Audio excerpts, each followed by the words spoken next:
Welcome to Software Rocks. So, what is this Agile thing all about?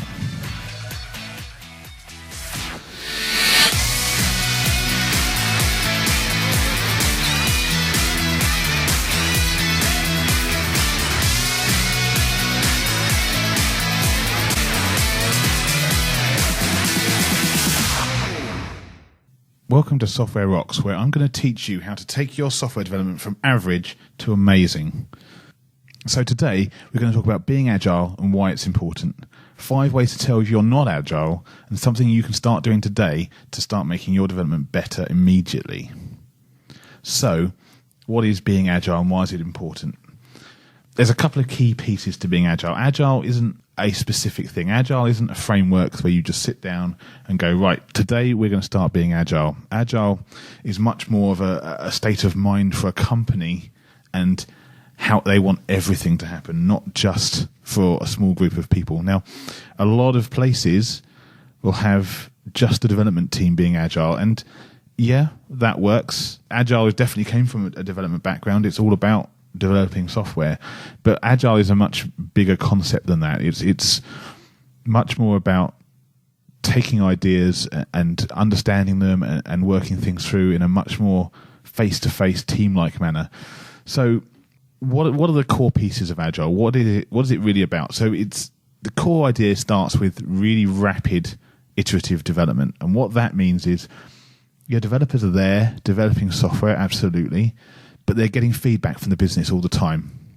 So constantly, all the time, they're talking to the business owners, actually understanding what the real problems are, changing their mind, coming up with new ideas, getting to an end of a piece of work and putting it out in front of the business owners, working with them, showing them what they've got, getting new ideas, and going back over that cycle again and again.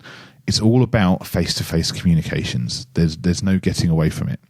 I'm a big fan of Skype and chat and everything else, and the number of times I've talked to somebody sitting right next to me on chat, not even funny. But it's really about sitting down with somebody and looking them in the eye and finding out what they really, really, really want. So on top of that, it's all about really fast, short feedback. So what that means is you get to the end of your iteration and you ask questions, you show it to them, and you start finding out what's wrong here? Why is this not exactly how you wanted it? Or why is this exactly how you wanted it to be? What about this actually works? Now that is all about actually working with the business, understanding what they want. It sounds like such an obvious idea, but I think we've all worked in teams and companies where they wait until they've been developing it for 6 months, a year. Then that's when they decide to show it to a customer and say, is this what you wanted? And the customer 9 times out of 10 will go, no, that's not what I wanted at all. So the final part of Agile, something that I'm really keen on, is it's all about quality. It's all about teams working very tightly together and upping the quality of each other's work, talking about what they're doing and expecting better. One of the key pieces I think a lot of places miss out is good software development. And I'm going to talk software development in general now. Good software development is all about having software developers and testers and business owners and everybody else understanding what good software is and how they can all work together to make better software. Now, this isn't just for development teams. I know a lot of people think software quality is all about just development teams. It's not. It all starts well before it gets anywhere near the software development team, and I've got a lot that I can talk about that. So that's all coming. That's another show, and I don't want to go off a topic on this one. So, what are the flavors of Agile? So we know Agile as a concept, but that's the thing. It's just a concept. There is no, here's the handbook on Agile. Off you go and do it. So what you get are flavors of Agile. So you get things like Scrum and Kanban and extreme programming and a few others. These are all concepts around Agile. They provide frameworks and a flow of things you can do to actually be agile. So the 2 I normally work with are Scrum and Kanban. I've done some XP. I've done a few others. Something I try and avoid when I'm working with software development companies is complexity. Complexity always causes problems. And the reason I go for Scrum and Kanban most of the time is because they provide all the tools you could possibly need to actually get the work done, while at the same time providing a nice layer of simplicity and something that's easy for most people to understand. Which one's right? Well, that totally depends on you, I'm afraid. I've got no good answer for that one. There is no right answer. It really totally depends on what you're doing, how you want to work, and just piecing together the solution for you. This is something a lot of the books just won't cover, and it's something that I'm going to cover in the future. What the books won't tell you about Agile, because there is a hell of a lot that you just don't find out by reading a book. We'll come on to that later on. So I'm going to cover Scrum and Kanban at some point in the future. To be honest with you, most of the time they're relatively simple. I don't need to bore you with the details, but I will go over them at some point later. So why go Agile? What's the point of going Agile? First and foremost, for me at least, is all about the people. It's easy to think of software development as a business process whereby the cogs turn and out comes a bit of software at the end. That's not how I view software development. Software development is all about the people. If you've got really good people and they're contributing well and they know how to talk to each other, then you're going to get good software at the end. That's as simple as that's as simple as I can put it, quite frankly. Yes, processes are going to help you, but it's really about the people. So Agile allows them to self-organize. That's one of the phrases you're going to hear in Agile a lot, the self-organization. And what that really means is let the people work how they want to work. Don't try and force them into the pattern that works for the rest of a business. I'm sure sitting down at a desk for 8 hours a day, staring at a computer screen works fantastically well for accountants.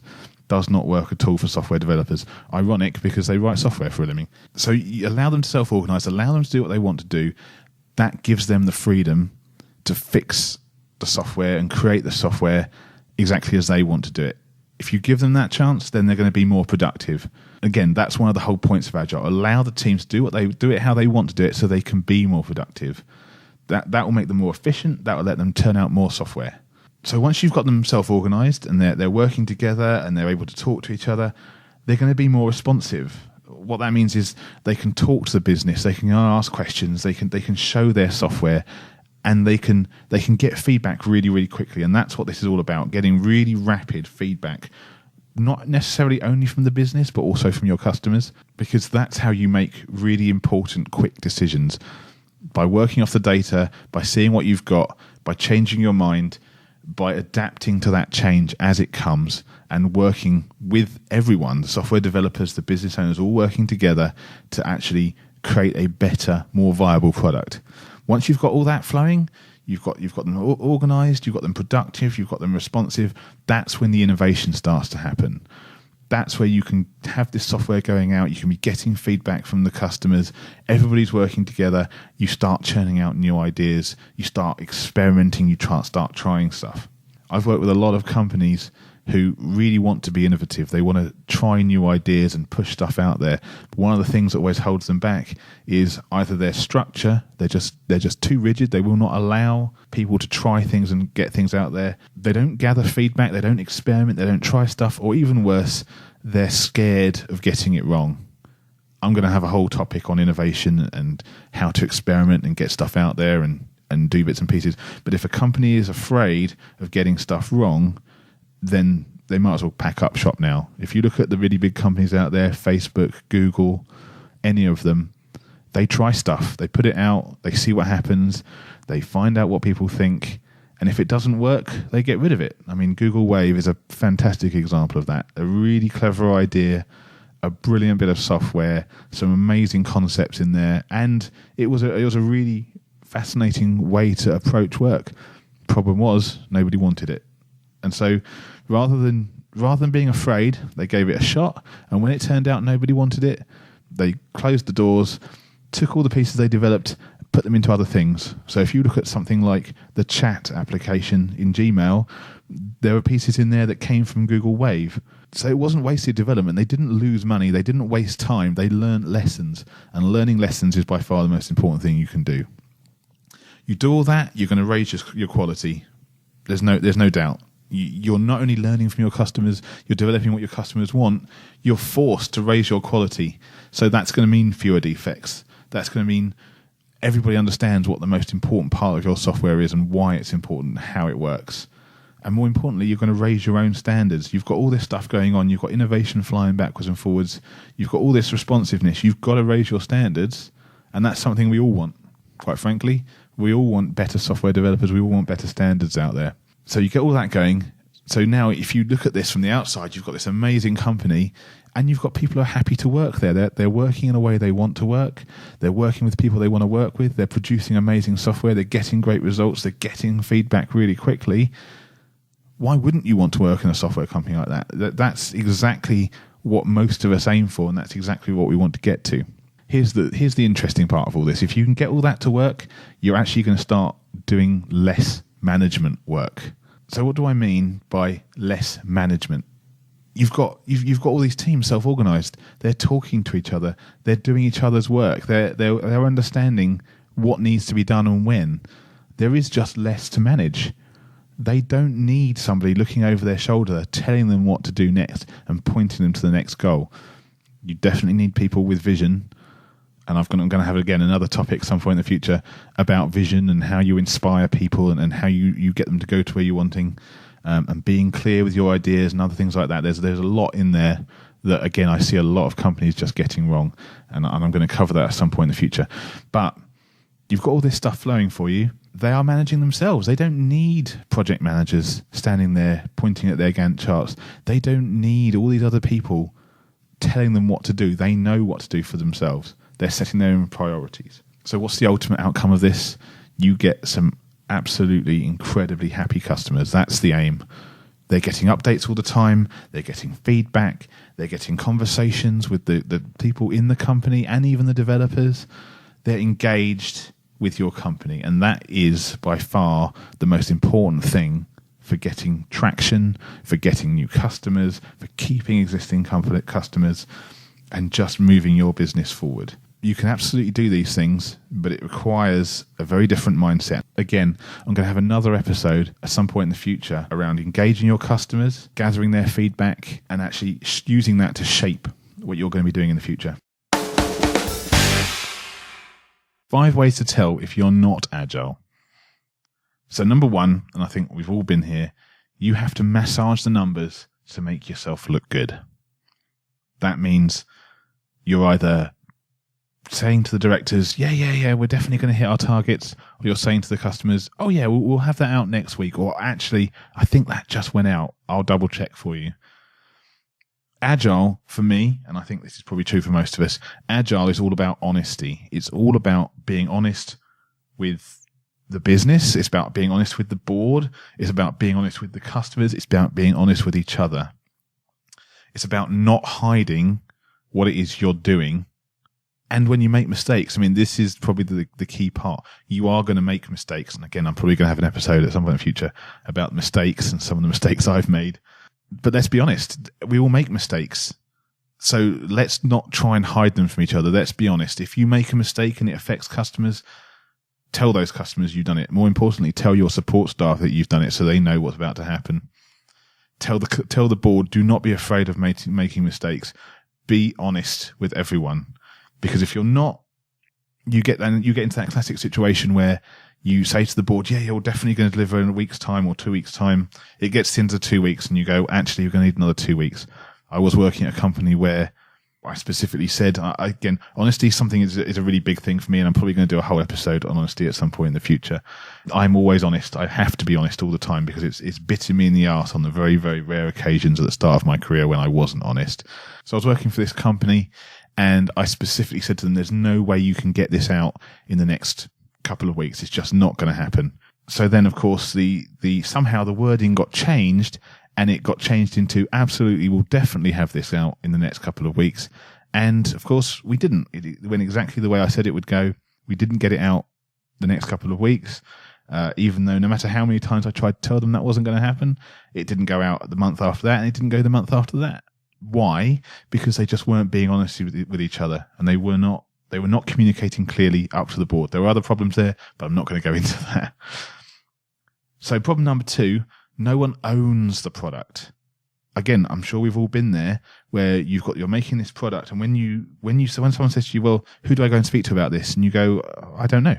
I don't have an owner. I don't have someone I can point to and say, this person is the definitive owner for this product. They get to make the final say. Again, this goes the other way as well. I've been at, again, various companies whereby they won't appoint an owner, or nobody wants to take on the owner role. They don't want the risk of getting it wrong. Ultimately, this makes no sense at all, because if you don't have an owner, you don't have someone with the vision. If you don't have the vision, how are you going to produce software? But we see it again and again. If you don't have an owner, you've got a big problem. 3, the deadline is set before you even begin. Probably going to have a whole episode on this. Where do you even start with that? But I've worked at many companies, and I'm sure we all have, where the deadline is somehow set before anybody has started doing any work at all. Now, of course, I fully understand that businesses have to set deadlines. They have to have expectations. You'd be naive to think that wasn't the case. But why set yourself up to fail before you even begin? That just doesn't make any sense. So I'm going to have an episode on estimating and how you can do prediction and how you know where you stand. But if your company is setting deadlines before you've done any work at all, you've got a massive problem. Number 4, there is only one chance to get it right. Again, I'm willing to bet we've all been there. There's actually a brilliant video on the seven sins of project management. I'll put them in the show notes because it's a fantastic watch. I think it was Mike Cohen, but I'll find out. But the company says, we've got to get it right. We can't get it wrong. We've got another company out there. They're doing this already. They've already got these features. Or we've got a previous product. This was my favorite one from somewhere I worked. We've got a previous product. It's got to do absolutely everything that product does and do more. And it's a case of, well, hold on a second. That product's still moving forward. That you'll never be able to catch up with them. Why not do small, lean style releases, minimum viable product? And again, I'll go have an episode on that. Get something out there, get it in front of customers, see what they actually like and what they don't like, and actually be responsive to them. Be agile. But no, there's companies out there go, no, we've got to get it right. We're going to spend a year developing it. And we've all seen this, and it fails again and again. In investment circles, they call this success theatre, where you delude yourself into the idea that you're actually doing a good job. You stop yourself from talking to your customers, because all the time you're not talking to your customers, you can't be wrong. Don't do it. It makes no sense at all. You're never going to hit with a big bang. It just will never work. Number 5, developers do agile. So again, I'm sure we've all been there. The company says, yeah, the developers are agile. Or even the company's agile. We go, well, what does that mean? You go, well, they do Scrum or they do Kanban. Okay, what about the rest of the company? Oh, the rest of the company just carries on doing what it's doing. Well, hold on. Developing software, being agile is more than just the software developers follow an agile process. It's all about, well, how do you get this out there? How do you get feedback? How do you feed that back into the business? How does the business come up with new ideas? How do they test out those ideas? So when you start to think about it, it just doesn't make any sense. Companies now seeing that you can't just say you're agile and expect the development team to solve all your problems. It's got to be across the entire company, and it requires a change in thinking from pretty much everywhere. So before I go today, I'm going to leave you with something you can start doing right now to make your software development better. And today, burn down charts. I know it's not sexy. I'm sorry. It's not the most fascinating subject in the world. But again, I've worked in so many places and I see so many companies just getting this wrong. You have burn down charts. They're there for a purpose. And that purpose is to show the team and potentially anybody else who's interested exactly where you stand in the current piece of work that you're doing. It could be anything. It works in lots of different situations. Again, I personally prefer to do it in Scrum. But you need to be showing your development team every day, this is all the work that we committed to doing, and this is where we stand with it. It's no good getting towards the end and go, actually, we're not exactly what we expected. Trust your software developers, trust the testers, allow them to get the information, show them exactly where they stand, and they will respond by upping their game and just being better and being more focused on what they're doing. Record that burn down chart, keep it, share it with other teams. Get to see other teams burn down charts. Understand whether they're getting through their software development as well. Once you've got all that and you're sharing information and you're seeing where you stand and you know exactly what's going on, use that to work out your velocity and start predicting what you can do in the future. It's massively important that you can predict your velocity, and I'm probably going to have a whole show on that as well, about how to do prediction, how to work out where you stand, what you can do in the future, because that all then feeds back into the strategic view that the company has to have about what you can possibly get up to. Make sure you do those burn downs. No excuses. So to wrap up, we've learned about Agile. What are its bits and pieces? What can it do for us? How can we use it? There's going to be a lot more that I want to talk about on that, but I can't do it all in one show, so I'll save that for the future. Ways to tell if you're not Agile. There's a whole set of stuff I can talk about on anti-patterns, and I will come to that at some point in the future. Finally, burn down charts. Start using them. There's no excuses. They're there to help you, so make sure you make the most of them. Thanks for listening to Software Rocks. For more information and show notes, go to softwarerocks.tv/1. If you enjoyed it, tell your friends, get on iTunes, leave me a review, leave me some comments. I'd love to hear what you think. Giving us reviews really helps me get the message out and hopefully get to more people like you who want to do more and better software development. If you want to get in touch and you've got something to say, email me, andrew@softwarerocks.tv, join the Facebook group, sign up for the newsletter, or follow me on Twitter @AndrewVinstead. Thanks for listening. I hope your software development just got a little bit better.